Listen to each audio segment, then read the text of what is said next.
En direct, Gérard Felzer, expert aéronautique. Gérard Felzer, bonjour. Bonjour. Gérard, j'ai un auditeur qui s'appelle Fred. Il est pilote de ligne, commandant de bord sur Airbus pour la compagnie nationale du Qatar. Il nous écoute. Vous savez ce qu'il m'a écrit? Il vient de m'envoyer un mail. Ce qui m'interpelle dans l'affaire de la Malaysia, c'est qu'aujourd'hui, on peut prendre la photo d'une mouche sur une fleur en pleine forêt amazonienne à l'aide d'un satellite militaire, mais qu'on n'arrive pas à localiser un Boeing 777 qui, au moment de l'accident, devait faire au moins 220-250 tonnes et qui était suivi certainement par plusieurs radars, et notamment des radars militaires. Gérard. Oui, alors effectivement, on n'a pas évident, il n'est pas du tout évident qu'on ait une couverture radar dans tous les points du monde, surtout sur les océans.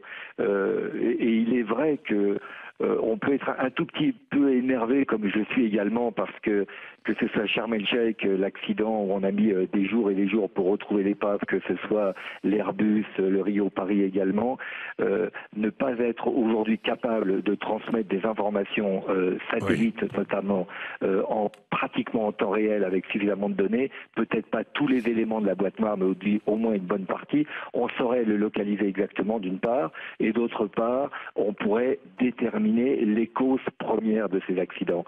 Bon, c'est beaucoup d'argent, certes. Il y a des sociétés françaises comme Safran ou Thales qui sont tout à fait capables de se mettre sur le marché.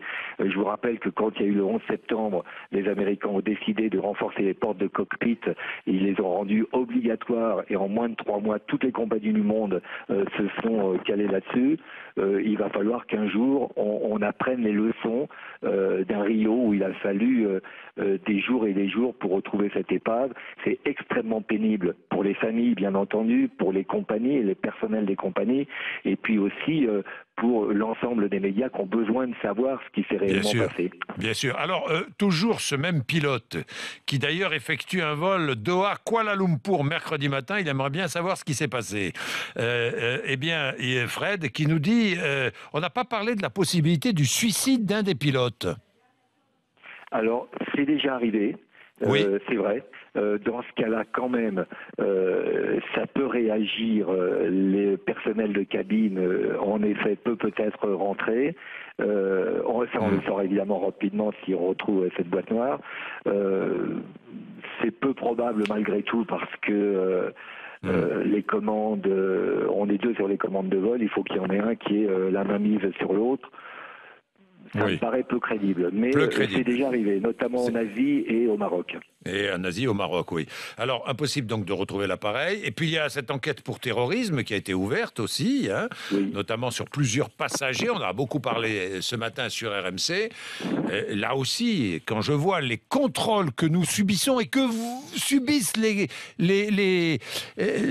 pilotes, les commandants de bord, l'équipage d'un avion, on ne comprend pas. Oui, c'est vrai il n'y a pas de système étanche à 100%. Il est vrai aussi qu'aujourd'hui, pour parler d'accident, le transport aérien n'a jamais été aussi sécuritaire, sécurisé.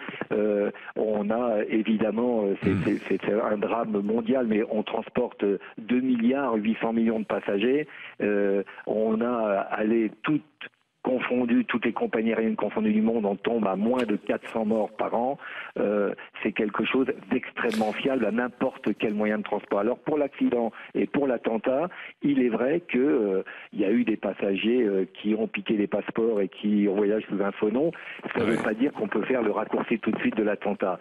Mais c'est très troublant parce que les pilotes n'ont pas eu le temps de envoyer un message de détresse, ce qui veut dire une situation soudaine, extrêmement complexe, une dépressurisation d'urgence ou une explosion, et si explosion, peut-être aussi un attentat. Donc tout est à étudier aujourd'hui, et c'est vrai que c'est très délicat de le savoir maintenant.